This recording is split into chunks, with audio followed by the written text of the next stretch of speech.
Welcome to this episode of the Comedy Defect podcast. My name is Winter, I'm a comedian, and this is my show. Those that are new to the show, welcome. Those that are old to the show, thanks for coming back, guys. I apologise first, this episode is late. It should have arrived in your ears last Wednesday, but unfortunately, during the middle of May, I was working really hard and I got a really bad chest infection and I had to cancel gigs. I had to do the bare minimum, so that's why this went on the back burner, I'm afraid. So here it is. This is episode 98 with a very funny comedian. He's only been going for a couple of years. He got through to the semi-finals of So I Think You're Funny. It is the excellent Lee Hudson. He's on all the socials as Lee Hudson Comedy. He's sort of a dry, misanthrope, world-weary kind of comic. If you ever see him on a bill, go and check him out. You will not be disappointed. He's absolutely tearing the place up at the moment. Now, if you like this podcast and you feel like you want to donate, you can. Go to Patreon, type in The Comedy Defect Podcast, and you can donate as little or as much as you feel this podcast is worth. But if you can't donate, that's okay. Just tell your friends about your favourite episode because it tells people where we are and what we're up to. And you can go to all the socials and join the Comedy Defect Facebook group or even like the Comedy Defect Facebook page. And you can follow me on all the socials as well, at Winter Dominus. That's me on there. And that's all I'm going to say for this intro. We recorded this episode during the lockdown. It's an hour or so with the excellent comedian Lee Hudson for episode 98. I hope you enjoy it.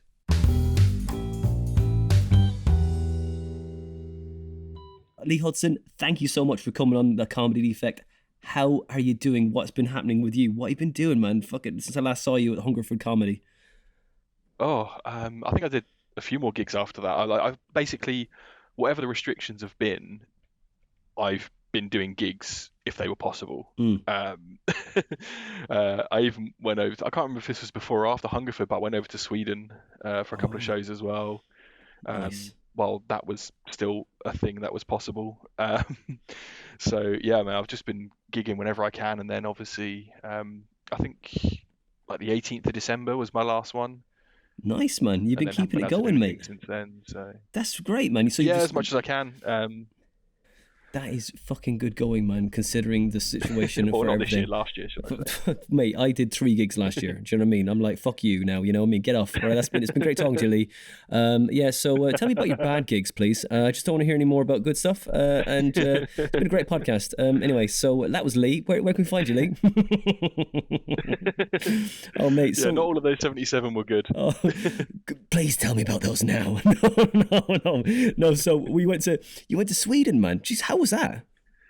Yeah, it's interesting because like the only stuff I've done abroad before was America and Canada. So it was my first time going somewhere where like English wasn't the first language. Obviously, that they speak near perfect English in Stockholm, which is where I was, and I did 2 shows there. And the first one was great. It was quite a sort of almost like student-y age crowd. Nice.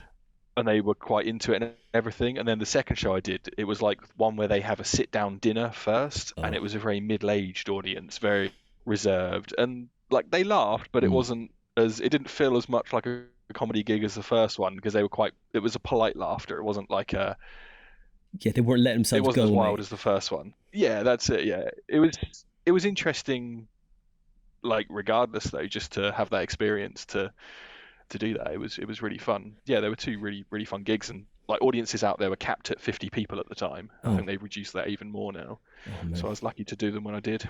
Mate, you just snuck in under the wire there, man. That's great. Was it like your style is very cynical and like, you know, kind of dark as well, which is and self-deprecating too. I mean, and like, you know, the younger crowd can really get on board with all that stuff, isn't it? Go, you know, like, oh yeah, just, you know, someone that doesn't care about anyone, like just has hatred for himself as well.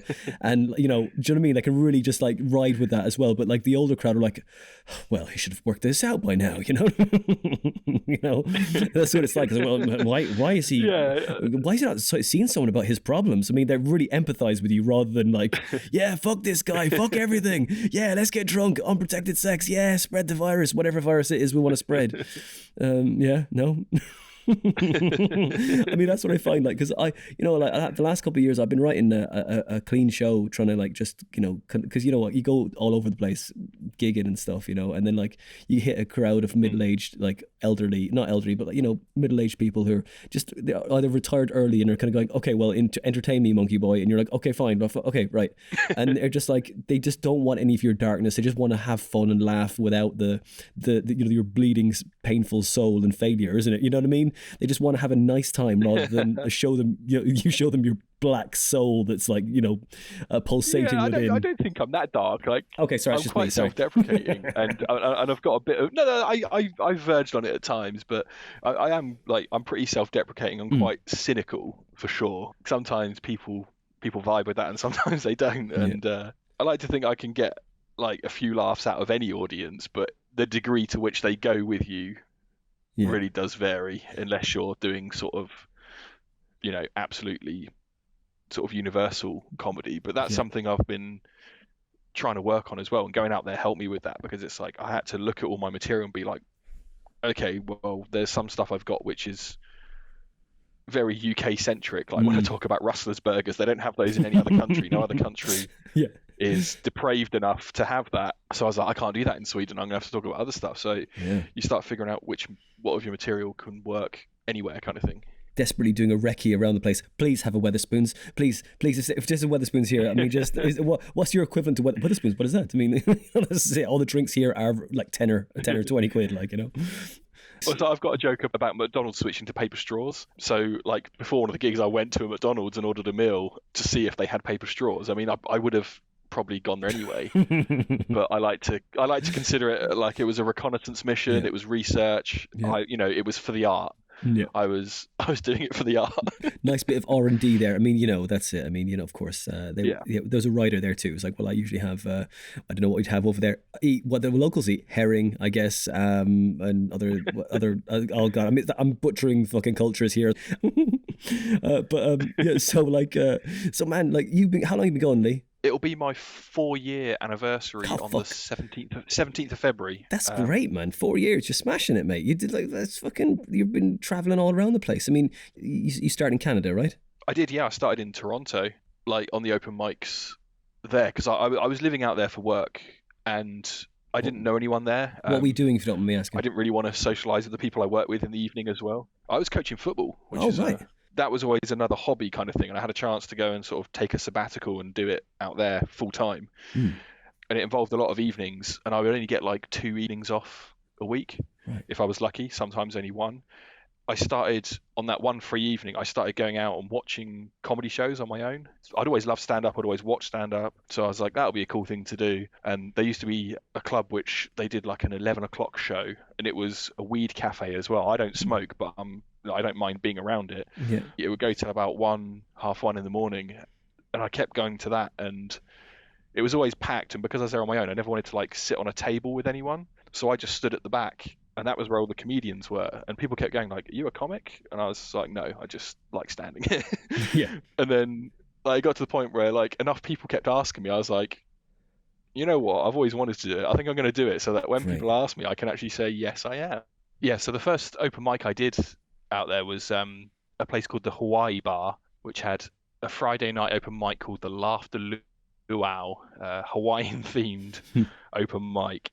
And out there it was a proper like North American style open mic where you sign up on the night, not like the sort of London open mics where you do it all over Facebook. The sign up was officially 7 o'clock with the show at 8. People would turn up from 5:30 to start the list themselves. I turned up like a sucker at 7 for my first ever one. I was already like 40 people down on the list. Oh God.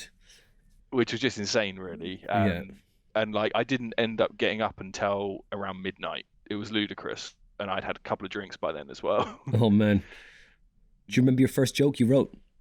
I was trying to think, like, what did I actually... Because I remember there was a guy 2 people before me who was also English, and I had planned my whole opening bit to be about being English in Canada, and that just ruined it for me. Yeah. But I was able to open with that. I was like, oh, I was going to do this, and it turns out there's another English guy just before me. What are the chances? Yeah.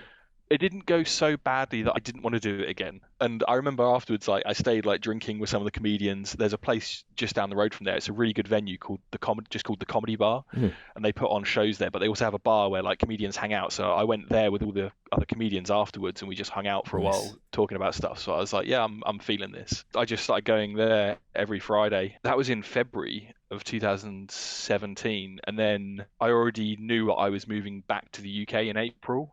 I'm not sure. It was definitely something about eating bad food, which has been a constant theme throughout my stand-up, but I can't remember what the exact wording was. I was pretty self-deprecating from the start. It was interesting. Like I did do a lot of being English in Canada jokes for the 2 months of open mics that I did there.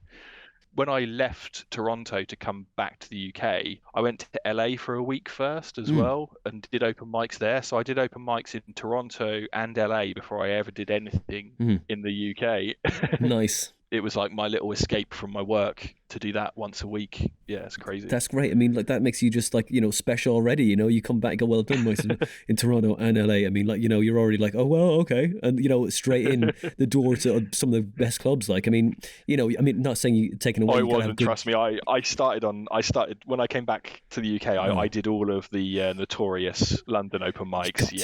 You've got to. I did. I remember going to like Lion's Den. Yeah.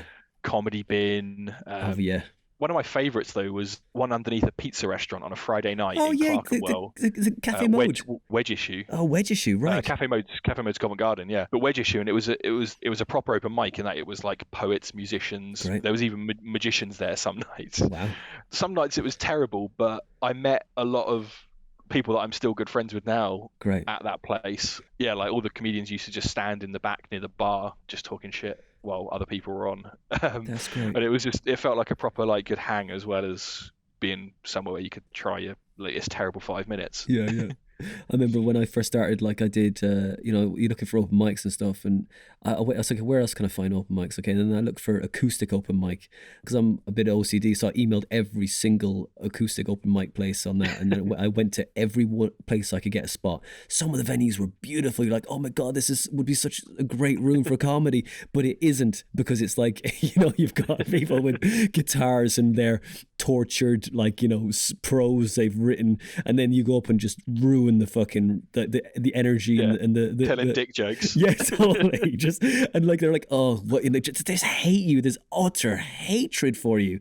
It's like you're just ruining the vibe altogether. Bring it all down. Make it all about you. Nothing about the sharing pain or anything. It's just like, look, these are just just as you say, like not even well crafted dick jokes at that stage. You know what I mean? So it was it was funny, man. Yeah, so like you got to do it, man. You got to do it. But like that's great. So you went to LA. Did you play the store in LA as well, didn't you? I got up there. That was another time. So I've been to LA 5 times for comedy now. So like the first couple of times I went, I just did open mics. Like I didn't know anyone. But the thing is with open mics there is that there's even professional comedians doing open mics and semi-professional comedians doing open mics. So if you do the open mics and they realize that you're not shit, you start getting asked to, come and do like my bar show. It's not paid, but it's got a proper audience and stuff. Great.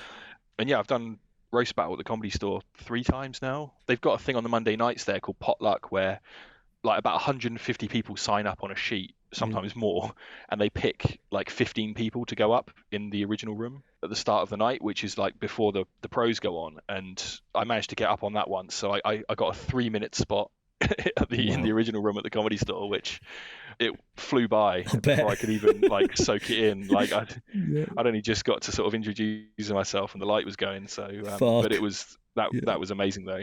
I was still only like a year in at that point, I think.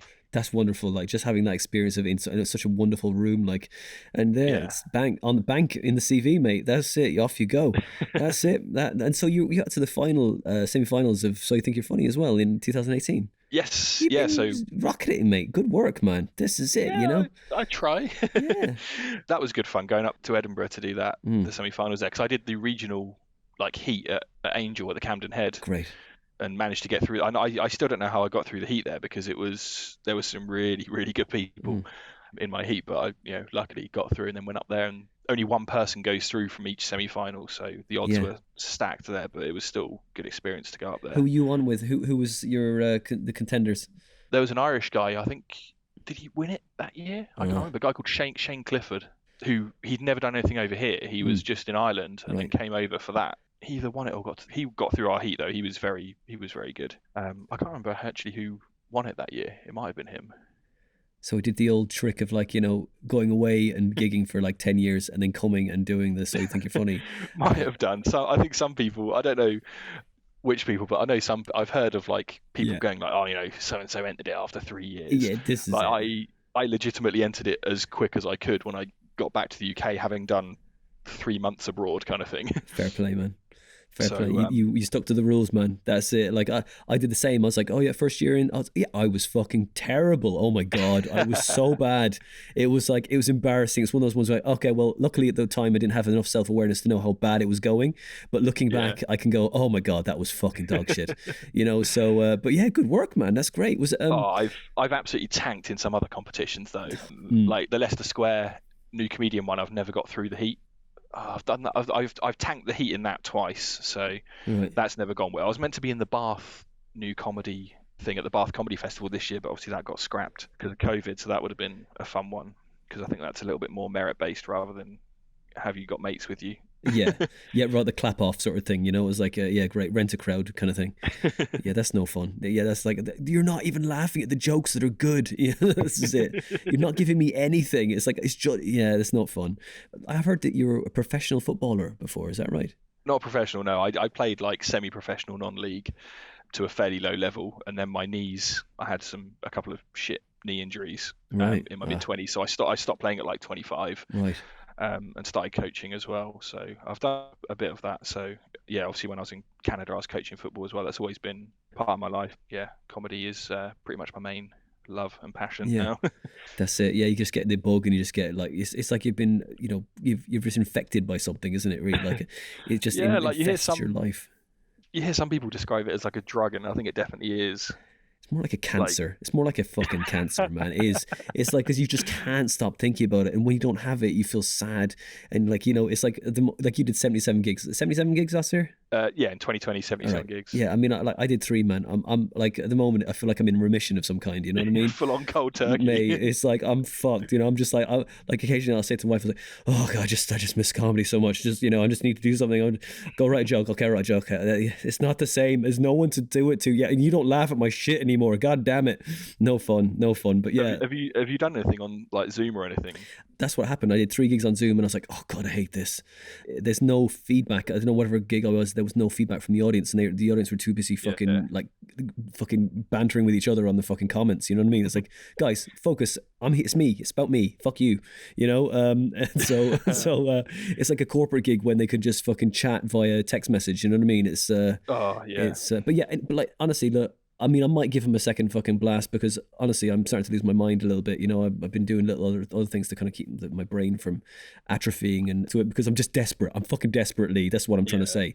I've not done many either, but I've done a handful, and they're okay. But you don't get that same rush of being on stage at all. You don't get that real like adrenaline kind of feeling or anything. It's like going from smoking meth to just passively smoking weed, isn't it? Really, that's what it's like. Oh, okay. I'm sort of getting not sure how that feels, but contact high. You know what I mean? Well, we've all seen people. Yeah. Okay, right, we've all seen people. I mean, I don't do that at all. I mean, look, mate, don't worry. There's no drugs test on this fucking show. Okay, look, you can relax. It's fine. All right. No, like honestly, like that. It just wasn't the same. But I mean, I'd be jacked for adrenaline because I was like, I'm not sure how this is going. Would I do this? And you can't like sit in a car and drive and burn that off. You just have to go back home. Like get back from that room into the house and go, I'm not sure how that went. You know what I mean? You're just like, there's no fucking feedback. That's what we do it for. The fucking, there's just the joy in it of the feedback of like, oh, that's it. Like, I would rather bomb at a live gig and then have to drive 2 hours home and sit in it than do an all right Zoom gig. Yeah, marinate in that fucking misery. I don't want to take that misery back into the house, and it's like a sort of mold that's been hanging around. I was like, there's a mold again. There it is. I can't get rid of that. Staying with me. You were semi-pro footballer. You're doing a podcast now with Callum Ross. It's a football betting podcast, so we just sort of like pick our tips and just have a bit of banter about the upcoming games and stuff. We haven't done it that long. I think we started it in November maybe. Yeah. And it's just something we'd had an idea because we kept like messaging each other most weekends, like talking about what bets we were putting on. And then Callum was like, do you want to do this as a podcast? I was like, yeah, we'll give it a go. And yeah, it's just it's a fun little thing. We try and keep them short as well. We do it like 15-20 minutes just so people can like blast through it quite easily, because no one wants to listen to 2 people talk about football betting for like 3 hours. That's true. That's very true. Like you never know, it could morph into something like that though, because what it sounds like is great hook, man. You could just betting on fucking sports. Who doesn't want to make a little bit extra cash? You know what I mean? Yeah. Put behind a paywall. The problem is we don't win much though. That's the problem at the moment. We have won some, but we're losing more than we win at the moment. Shit. So we're just having fun with it and just figuring out like how to podcast as well is a thing, because we've not been doing that long. So we're just sort of figuring it out. And I think once we sort of nail the formula, experiment with it, then we'll try and maybe push it more. Yeah. Because what you don't want to do is try and sort of really push it hard out there when it's maybe not as polished as it could be, kind of thing. Yeah, you just got to roll that fucker in glitter, isn't it? You know what I mean? That's it. It's like, hey, look, it looks really good, but on the inside, isn't it, mate? I've nearly done 100 of these now, you know? It's like, and I feel that it's only just starting to kind of get its fucking legs now, you know what I mean? Slowly, you know what it's about and you know where it's going. Yeah, so don't worry about like it. if you listen to like podcasts that have been going a while, and you go back and listen to like their episode 1 and 2 and 3, like it's completely different to then what you hear after when you're hitting the hundreds. So yeah, that's why we're sort of doing it, and if people find it, great. And we repost it on our socials and stuff, but we haven't sort of really gone hard on trying to get it out there yet, because we want to make sure it's good first. Let it fucking grow on its own, you know what I mean? It's like it's the same with the comedy, you know what I mean? It's like at the beginning I was so desperate to fucking I went to places and gigged and did gigs that I was nowhere near ready for, and then just go, great, well that's how they're going to remember you now forever, you know? Just like that's the danger, isn't it? If you put yourself out there too soon before your fucking product is ready to be fucking shown to anyone, and like I think that's a bit of self-awareness as well, isn't it? I think that's such a big thing in comedy, is like knowing what level you're at, what you should and shouldn't be applying for. Like sometimes you might test the waters above your station a little bit, but if you're not nailing 5 minutes at open mics, don't go applying for like paid 15s and stuff. Yeah, that's it. Don't do a Joe Dirt on it, you know? Hey, just not have no in my heart and I should be fine. No, just reference there from, do you ever see Joe Dirt? No? Joe Dirt? I've not seen it. Dave Spade. It's Dave Spade, you know? It's great. That's really funny, man. Joe Dirt. Dave Spade, but I've not seen that. It's great. Joe Dirt 1 reference is brilliant, just so I'd let you know. Don't watch the second one. Don't watch the second one. The first one is great. But as I will say, you don't Tony Robbins it and just like think your 5 minutes is fucking the shit, you know, and just go on there. You're just motivated like a fucking idiot. Then it's like, yeah, I'm smashing the gig, you know. I mean, don't get me wrong. I think starting at 31 years old helped me a bit. I had a bit of life experience behind me, so I have got that self-awareness. If you start when you're 20, it's great because you're going to get so many more years experience, but you might be a little bit naive and a little bit not that self-aware when you're starting out. So I think starting a little bit older has definitely helped with that. That's it. And you know, it's who you meet, isn't it? It's like everyone goes, no, I did it on my own. No, I didn't. No, someone saw you and like, oh, I got potential, and helps you along. Or like, you know, if you're 20 or so, you know, I remember I've been cleaning out some stuff yesterday, and I found a set I wrote when I was about 20, 25. God almighty. I didn't have the heart to throw it out. I was like, no, I'm keeping this because it's so bad that it's got something, you know, it's so bad it needs to be framed, you know what I mean? And then you go, okay, look how far I've come from that. That's wonderful, do you know? You got to keep these things to see how far you have developed and just improved, man. That's massively. Yeah. Like I remember when I was about 2 years in, or like a year and a half in, I'd sort of done well at a few like decent gigs, and I was thinking like, oh, I've got this cracked. And then if I listen to how I was then, now I'm like, oh, I've improved so much since then. Yeah.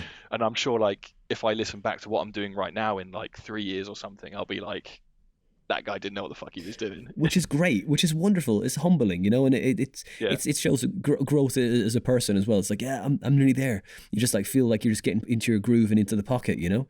Talking about you've been self-deprecating stuff. Did you put any of this stuff about your knees giving like injuries into your stand-up? No, I've not really talked about that. It's not really. I haven't really found a way to make it funny or sort of to fit it into my set, because I don't talk about football at all in my comedy. I've not found a way to kind of link the two into my act, kind of thing, if that makes sense. It's something I might sort of venture with in the future. I think it's like certain parts of your life you don't really broach it on stage until you feel you've got the skill to, if that makes sense. Like I've started doing more and more personal stuff recently, and it's stuff that I've had the idea to do before, but I was like, I couldn't make it funny before. Sort of stuff we're saying about where you look at yourself from a couple of years ago and you're like, I couldn't do this then, I can do this now, kind of thing. So yeah, I've only just started talking about like family stuff and things like that, which I wasn't good enough to do previously. You see some people go on and go, I've got depression, and then they go, okay, well, please give me a joke now. Please say something that makes this, alleviates this tension in the room that is really, really painful. And then sometimes there isn't, and you're like, oh God almighty, God, this is going to be harrowing. And but the knees thing, right, like that, like you obviously had a huge love for football, right? That was your life. Yeah. I mean, that is a great place to start, isn't it? And then fuck me, my body just quit. It wasn't me. It was my fucking genetics. It's like, yeah, knees, fuck you. Yeah, you thought you're going to go, yeah, just enjoy myself. And then, no, that's it. You've used up your knees now. Fuck. That is... Well, I had because I had two ACL injuries and I could have carried on playing, but like doctors said to me, like they went like, if you try and carry on playing, you might be all right, but you also may struggle to walk when you're older. So I'm like, I'll knock it on the head. Yeah, that's fair, isn't it? That's a good sort of decision you made there. I mean, that's it. Middle of lockdown number 1, right? I was like, oh man, I went for a couple of runs because I couldn't go to the gym, whatever. I did it like a couple of 10Ks, and I was like, oh man, like fucking hell, my knees run up this hill because I live in Hemel. There's the hill there, and I was like, fuck me. And I've never had this. My knees feel like they're about to come off. Like to pop out. I was like, I've never on the patella. Just so I had like a little biology in there. Just the patella was about to pop. I was just like, oh shit. So anyway, thought I'll go to the chiropractor, probably be okay. And you know how you go to a place and just don't believe that they're going to help you. Just think, yeah, just going to show me a couple of stretches and I should be grand. So did an X-ray, and turns out I've had a compression fracture in my L3. And I was like, okay, that's finally I can write a fringe show that means something about my broken back. Oh, this is a great day. But then again, I looked at this guy who was telling me this stuff, and he looked one of those guys, from the Shopping Channel, like really, really tanned, bleached blonde hair, and had an American he's from New Orleans. And I was like, oh man, this guy's trying to sell me some shit now. This is probably an X-ray from some other dude. Looking at him, he's trying to sell me, we need to do this in 3 sections. I was like, no, can we just do it in 1? Because how much is 3? That's, oh fuck me, that much. Like, you see old fellas walking around, like it's talking about, you're afraid you wouldn't be able to walk if you carried on playing. Your back and your knees, you can't mistreat them. Like they don't get any better. Like you can manage a problem with them, but you can't ever get it. If they go, you're not getting it back. That's it, mate. Knees and backs. I think there's a great Louis C.K. bit where he talks about going to the doctors. It goes into, I think it was like his shoulder or something. He's like, go get my shoulder fixed, and they're like, no, we can't. You just have a shitty shoulder now. That's like you're old. That's what happens. That's it. No, the machine is breaking down. Fuck, trying to hold on. A bit of masking tape. Be fine. Years ago, I wrote something like, I want to be a fireman. One of my things is like, when I was about 25, I was like, okay, I was in Ireland. I was like, okay, I'd be a fireman. I was trained like mad trying to get in there, and I was like, okay, and I passed the interview, and then it came to the medical, and I had childhood asthma. I was like, so, oh no. And I was like, and they were like, well, and they have to do a test. I was like, well, we'll see how bad you are. And with a test, basically, they pump chemicals into your lungs to make your lungs, constrict, and like, that's going to happen to anyone, really. So, I was like, oh, just inhale these noxious fumes for a bit. It's like, yeah, can't breathe very well now. It's weird, isn't it? It's weird that I would go in. I mean, that's the first thing I do. I just run to a burning house and just inhale all those noxious fumes and just see what happens. I was like, anyway, so I didn't get it, but I was so fucking pissed, man. Life sometimes, humbles you without you being prepared for it, mate. Oh, absolutely. So have you written any fringe shows, or are you in the process of writing one, or still at the moment? I've not, no. Like I've talked with friends before about like doing like a split show or something, like doing half an hour each, because I've always been one of those people where, like I talked about self-awareness earlier, and like I've always been of the opinion, like if I do something like a proper show, I want it to be good. And I don't know if that's necessarily always the right way with stuff like that, whereas like, because you're there for a month, if you go to the fringe or whatever, you could go up there with 20 minutes of material and just use it as a work in progress and try and come back with more material kind of thing. I sort of always the opposite, where I'm like, if I do something like that, I want it to be good. Yeah, fair. I've got like high standards of myself as well, and like I don't want to do something that's shit. I want to try and work out my 10s and my 15s on the circuit, and then try and piece together. Once I know I've got like a good half hour, I'll go and do a split show or something. Yeah, I probably should have just taken the leap and done it and tried to maybe learn on the go, but so expensive as well. Like I wouldn't want to waste money on something that's shit. Yeah, big time, big time. It's Like hugely expensive. I have seen some people like go up there with an hour, and I'm like, I've never seen you crush a 5.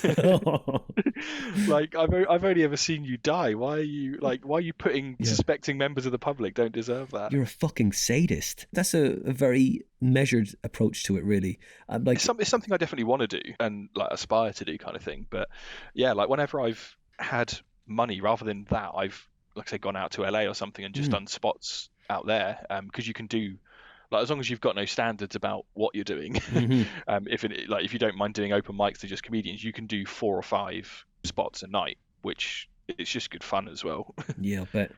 Did you rent a car while you're out there as well, while you're like driving around to spots and stuff? So I've done it in different ways. So the first ever time I went to LA, like the first ever time I go anywhere, I try and use public transport because I'm like, I want to see how the people live. You get a real feel for a city if you use the public transport. And I had to evacuate a bus, like just a regular, it's like a bus at night going through Hollywood because someone shit themselves on it. Oh, So I was like, okay, the next time I go, I was like, I'm getting Ubers. I'm going to go a level up. And then because LA is so spread out, I ended up spending an absolute fortune on getting Ubers between all these spots and stuff. So I was like, next time I was like, right, just renting a car. So the third time out of the 5 times I've been, I got a car, and every time I've gone back since, I've just got a car, and I've become an absolute wizard at finding free parking on the streets of Los Angeles. You start to find your way around better as well if you're driving, because you're actually conscious of the routes you're taking and stuff like that. But no, it's been good fun. Okay, right. I ask this question to everyone I speak to about comedy. Like when you go up on stage, right? If you go up and you think to yourself, okay, I as a person on stage, I kind of approach the job as, like, say, for example, Sean Mio approaches the job like his archetype of a model, if you like, is gun for hire, a gunslinger. Because he's like, aggressive, like on stage, but like, fun, playful, angry as well. That's kind of, he's like an outlaw. That's what he kind of says he is. How would you see yourself, like, as your comedy persona, if you like, on stage?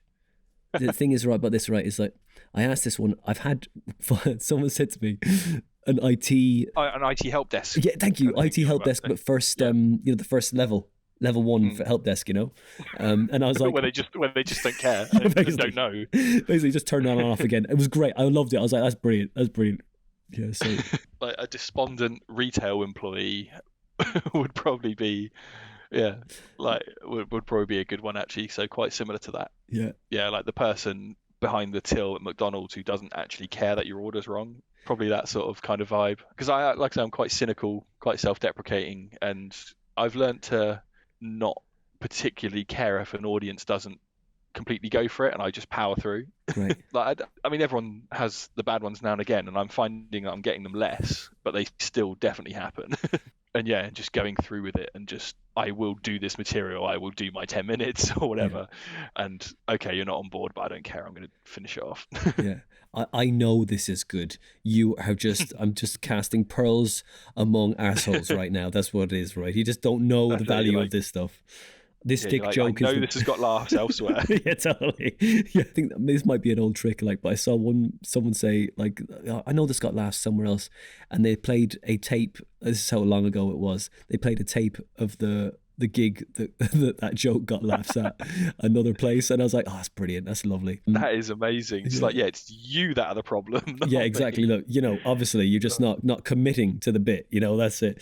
I probably do need to get better at, though, is like sort of improvising on the fly. I'm very material based. I don't really do crowd work.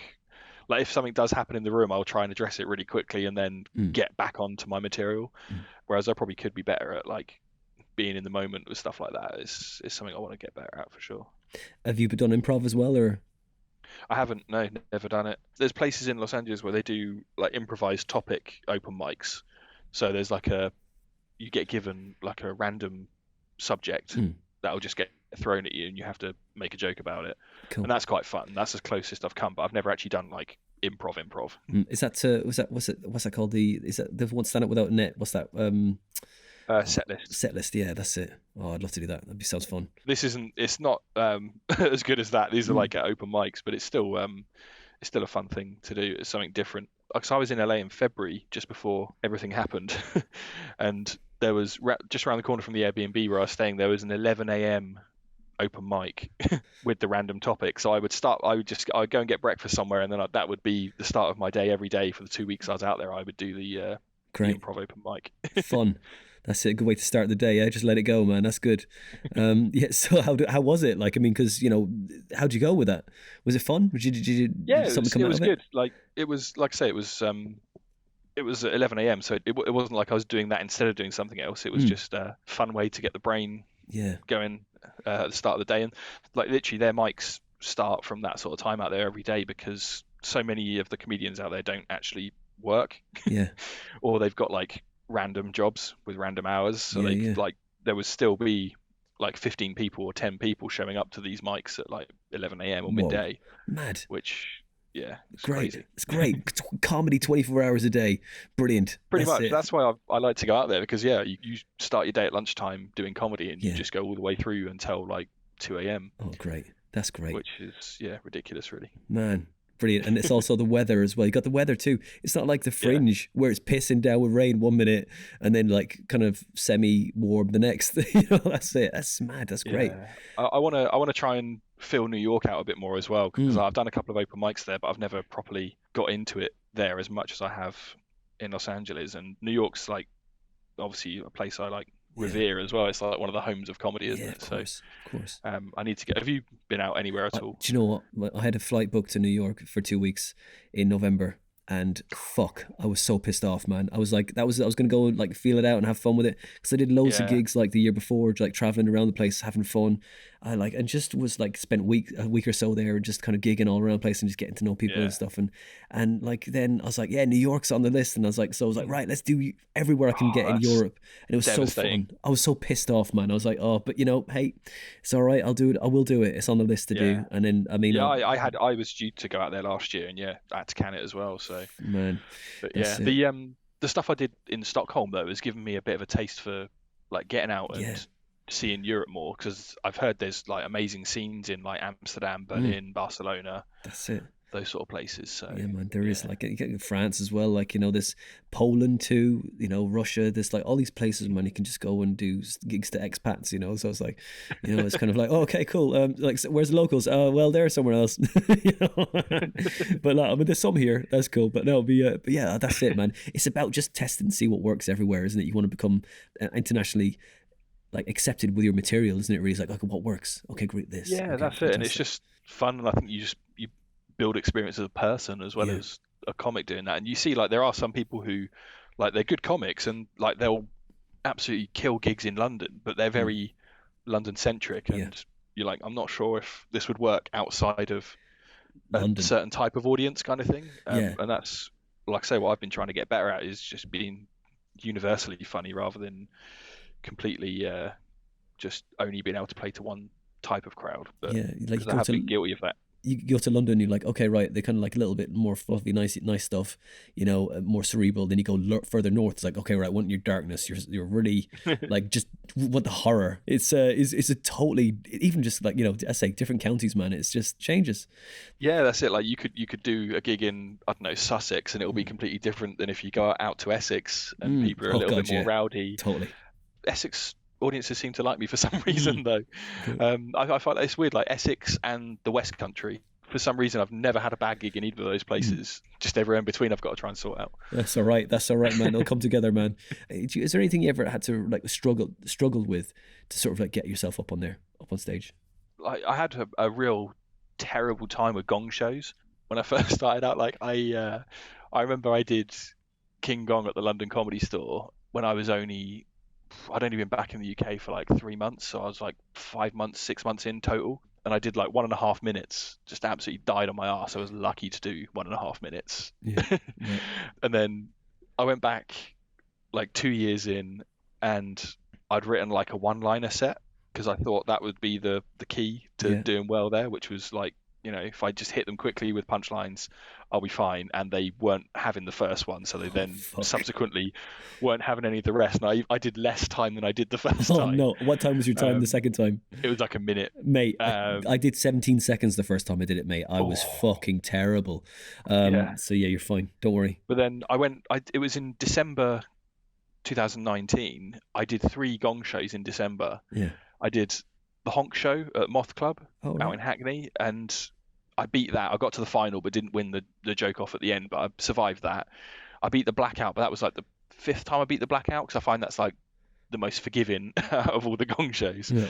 And then I beat the Gong at the Store on the show in between Christmas and New Year's, which was I got offered like my first open spot there off the back of that as well, which was.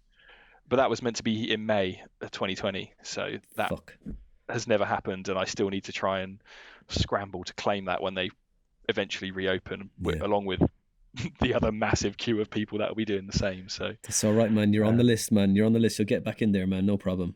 Yeah, it was it was a really nice way to round off 2019, and then like I say, I went out to LA in February, and I was feeling really good about everything. I was like, this is I'm starting to get some of this, and then just all came crashing down. Oh mate, what do you do with the doldrums at the moment? Like, how are you getting through it? Like, I'm trying to write. I remember when like everything shut down originally in March, I couldn't get motivated to write at all. Yeah. Because for me, the motivation to write was then knowing that I would be able to get up on stage and try something. I'd know where my next gig was coming, and I could do it. Whereas when that shut down, I was like, I don't know when the next gigs are going to be. I've got no motivation to write. And then suddenly, like, outdoor stuff started popping up like around July.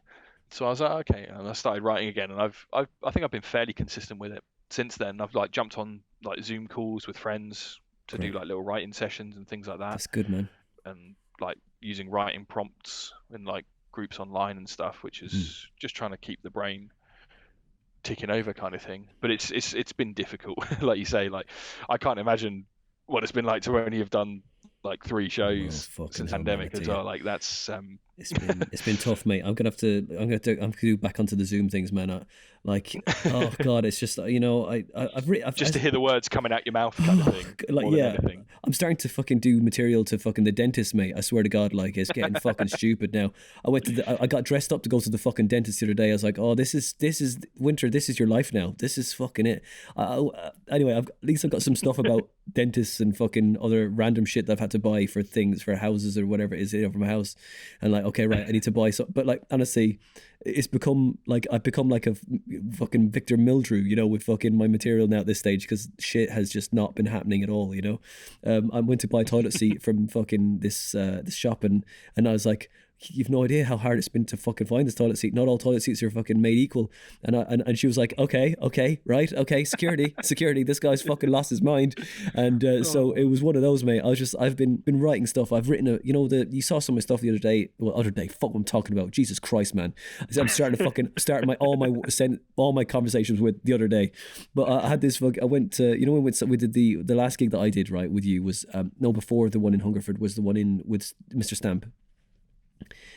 Yes, in Albans. Yeah, and like that's the one. And so that chunk I did, I think about that I did. That's all like that dark stuff I did. That's all become a new show, and I've written that. So I've been writing that. So that's coming together now, and it's like, and it's really fucking. It's just great. It's really dark and twisted, and oh god, it's great to fucking get that out, because I've been writing clean for 2 years. So now it's coming together, but I need a place to fucking just let it out. You know what I mean? That's it, isn't it? Like comedy's like it's a healthy outlet sometimes for stuff. Just whatever's in your head. That's it, mate. That's it. I go for runs now, and then I just feel like I just need to keep running, but my knees won't let me. Do you know what I mean? Have you booked for like any festivals at all? I tried on the off chance that they are actually going to go ahead. I tried Norwich because I thought, right, it's not too far, and I can just go there and back and stuff. And so I'm going to book for like a few festivals here and there, just to kind of give me the impetus to get this last show in. I've been sort of like printing off show posters that I like the last 4 I've done around the place. Go, look, you did do it. Look, you can do it again. Do you know what I mean? It's like, it's like, I can still do this. It's fine. Okay, right. Okay. Because that's the other thing I need to get my head around as well. Because like going to a festival with a show, it's not just about making sure you've got the material as well. It's all the other stuff that comes admin. with it, It's isn't fucking it? horrible. The admin, the PR, all of that, and most comedians can't afford to have someone else do it. Exactly. You got to do it yourself, man. It's like that's the most tiring part of the whole lot, really. But yeah. So it's just. Yeah, mate, fucking, it's one of those things. But I love writing the show. For me personally, I like to do the poster first, because then they go, look, the poster's there. Fuck, I've got to do it now. It's like that is because you're like, right, okay, the words go around the poster, sort of thing. I think you got to get the name right, and then it kind of, for me, just fits around that. I don't like, some people do the cheat thing and they go, right, okay, I've written a show and I'll just change its fucking name every year. No, don't write another show. Right? It's cheeky. Just add in like a different 5-minute chunk at some point and change the name of the whole thing. Yeah, just different bucket speech. I've really perfected this bucket speech now. It's going to be, I mean, like, there's going to be quotes on the posters, like, amazing bucket speech. The best bucket speech I've ever heard. How many fringes have you done now? I've done, in Fringe, I've done the Fringe like 4 times, I think. I've done Brighton once. I've done Hastings once. I've done. I did. I think that the next show. This show is the one that I really feel that's me. Do you know what I mean? It's like more dark and more what I really am. Because everyone thinks I'm a really nice guy, but really I pretend. The delicious darkness. God, it's great. I'm looking forward to it. I'm definitely motivated to like actually do something up there, even if it is like a split hour or something. Yeah, I've been up a couple of times just to do spots and to do like competitions and things, but I've not actually, and that's always been for like a week or 2 weeks. I've never actually properly been up for the duration. Just been trying to feel it out and see what's what before I commit to anything. I think you're doing it the right way, man. I think you're like just slow and steady, like, rather than just throwing yourself at everything, you know what I mean? Like a comedy whore. That's what I was at the beginning. I was like, yeah, come on, take me. I will still drive 3 hours for a 10-minute spot and end up like 30 quid out of pocket or whatever. I'm not above doing that. I'm an absolute whore for spots, but like I said, I know what spots to do. I think you're a whore with principles. That's what I like. That's it. I mean, I was just a fucking whore at the beginning. I'll put that on a poster. That's it. Yeah, mate, you can have it. That's my first show, whore with principles. Mate, brilliant, love it. That's great. I'm good at making names up, mate. There you go. Was it? But yeah. So what's on the agenda for the next year, mate? Like, if anything can be done? I'm just hoping. Yeah, stuff comes back, and like I say, trying to get those lost spots back. Because like the open spot at the Comedy Store, once I had that in the diary, when you just have something in the diary and you're like, that's what's motivating me now. That's what's propelling me forward. I've got that on the horizon to look forward to. I was due to go back and do like my second spot at Glee in Birmingham, because I'd done one there already, and then I was going back for another, and then that got canned. So just trying to get on at those sort of places and trying to do more, obviously in London, because I've got in at certain places. I've done a couple of Thursdays at Backyard now. I was due to do a Friday. I was booked for a Friday on the 15th of January, but obviously that got canned as soon as we went back into lockdown. So just to try and keep building a reputation up. That's really. it, man. That's it. Because I want to get to the point where I can do decent paid work out of it. But it's I'm getting the odd like paid bit now and again, but just to get that consistency would be the next kind of goal, really. That's it. Be consistent, man. Lee, where can we find you? Lee Hudson Comedy on Instagram. I'm on Twitter as well. I'm less active on there, but the Instagram's where I got most of my stuff. Well, Lee, I think you're doing the right way, mate. And if you just better put my little brackets, Horror Principles, Winter. You don't have to put my full name, just put Winter, like somewhere on a poster. That's fine. TM. I mean, I won't take royalties from your bucket. It's fine, mate. You can just carry on. Honestly, it'd be great. No, royalties from a $5 won't account for much. That's right.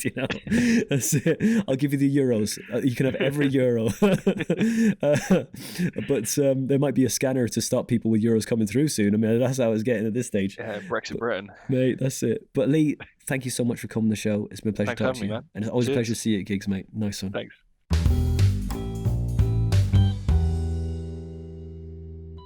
And that was episode 98 with a very funny, very world-weary, very dry Lee Hudson. He also runs a podcast with Callum Ross called the Football Betting Podcast. That's available on all the places where you get your good podcasts. You can follow Lee on all the socials as Lee Hudson Comedy. Now, if you like this podcast and you want to donate, you can. Go to Patreon, type in The Comedy Defect Podcast. I'll donate as much or as little as you feel this podcast is worth. But if you can't donate, that's all right. Just tell your friends about your favourite episode. It tells people where we are and what we're up to. You can also find us on all the socials. We've got a Comedy Defect Facebook group. Join that. Like the page. You can also follow me on all the socials at Winter Dominus. Winter, Dominus. That's it for episode 98. In a couple of weeks, we've got episode 99. That's a summary feel to it. Maybe give you a flake with it too. With a comedian who's worked really hard. I mean, we all work hard at this. It's not an easy thing. You've got to put all the effort in. It's a great backstory. With the very funny comic, Ashley Gorman. That's for episode 99 at the end of this month. Until then, enjoy the bank holiday weekend. And I'm sorry this last one was late.